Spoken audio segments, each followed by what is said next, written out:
Hello दोस्तों, सभी को सुप्रभात। मैं संदीप एजुकेटर आपके लिए लेके आया हूँ राजस्थान की प्राचीन सभ्यता का पार्ट नंबर 2।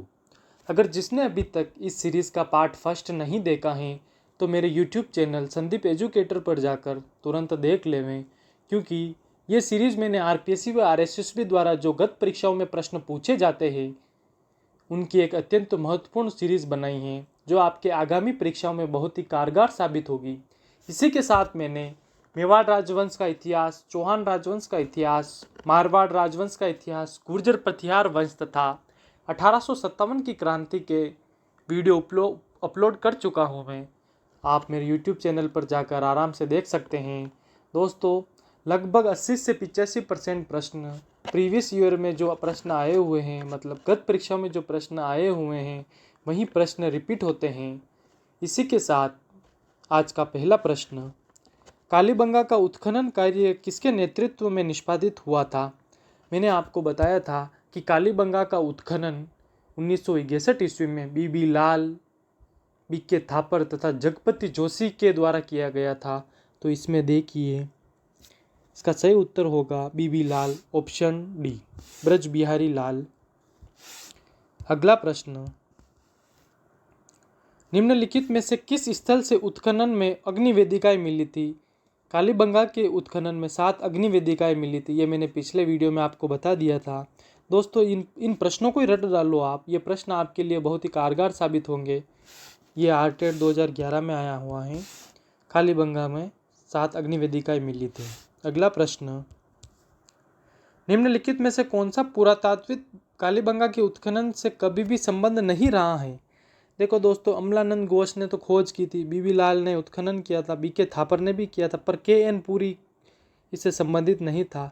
जबकि के.एन. पुरी का संबंध रेड टोंक सभ्यता से रहा है। किससे? रेड टोंक से रहा है। रेड टोंक, ठीक है, नगर भी टोंक तथा नगरी चित्तौड़गढ़। तो इसका सही उत्तर होगा के.एन. Puri, option B.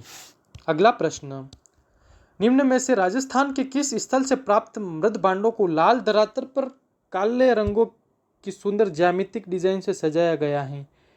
लाल मृद भांड पर काले रंगों की सुंदर ज्यामिति बनाई गई है, वह है कालीबंगा सभ्यता। याद रखना दोस्तों, इसका सही उत्तर है ऑप्शन ए, कालीबंगा सभ्यता।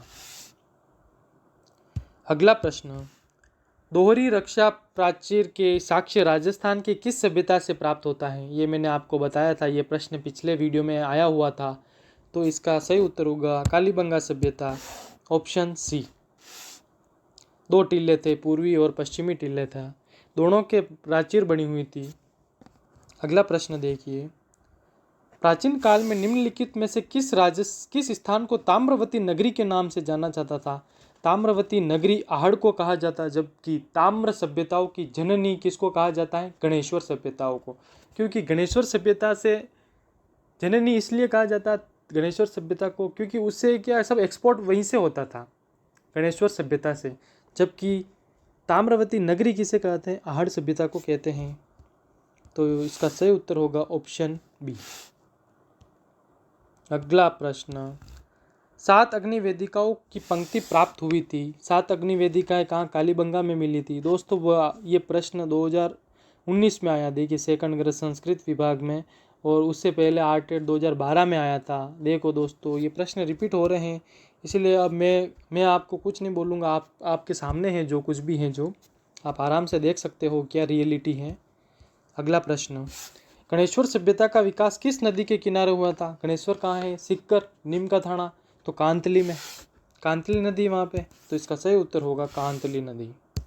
अगला प्रश्न, राजस्थान की बनास संस्कृति संबंध है। बनास संस्कृति आहड़ सभ्यता को कहते हैं। जब तो आहड़ सभ्यता इनमें से किससे संबंधित है? ताम्रपाषाण काल से संबंधित है। तो इसका सही उत्तर हो जाएगा ऑप्शन डी। कंफ्यूज होने की बिल्कुल जरूरत नहीं है दोस्तों। अगला प्रश्न, देखो दोस्तों, एक आहड़ संस्कृति या बनास संस्कृति में 4 सभ्यताएं आती हैं। एक तो आहड़ आती हैं, एक गिलुंड आती हैं, एक बालाथल आती हैं और एक ओजियाना आती है। महत्वपूर्ण प्रश्न है, रट डालो। आहड़ संस्कृति या बनास संस्कृति में 4 सभ्यता आती, आहड़ आती हैं, गिलुंड आती हैं, ओजियाना आती हैं तथा बालाथल आती है। बालाथल कहाँ है? उदयपुर वल्लभनगर में। ओजियाना ब्यावर में, गिलुंड राजसमंद में, आहड़ उदयपुर में। अगला प्रश्न, आहड़ सभ्यता के बारे में निम्न कथनों पर विचार कीजिए। आहड़वासी तांबा गलाना जानते थे, बिल्कुल जानते थे। वो कौन से ताम्रपाषाण कालीन थी। धातु का काम आहड़वासियों की अर्थव्यवस्था का एक साधन था, बिल्कुल था साधन। यहाँ से काले लाल रंग मृदबाण मिले थे, जिन पर सामान्यतः सफ़ेद रंग से ज्यामिति मिली आकृति उके। देखो दोस्तों, यहाँ पर सफ़ेद रंग से आकृति उकेरी गई हैं। और ये लोग चावल से परिचित नहीं थे, ये बिल्कुल गलत बात है, जबकि चावल से तो ये परिचित थे। तो ए, सी और डी तीनों सही हैं। ए, सी और डी, तो ऑप्शन ए बिल्कुल सही होगा, ए, सी और डी। अगला प्रश्न देखिए, ये RS प्री 2021 में आया। देखो दोस्तों, बहुत महत्वपूर्ण प्रश्न है। अगर आपके कंसेप्ट क्लियर होंगे तो आराम से प्रश्न सही हो जाएंगे।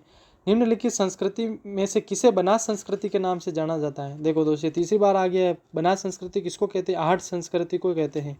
तो इसका सही उत्तर होगा ऑप्शन ए।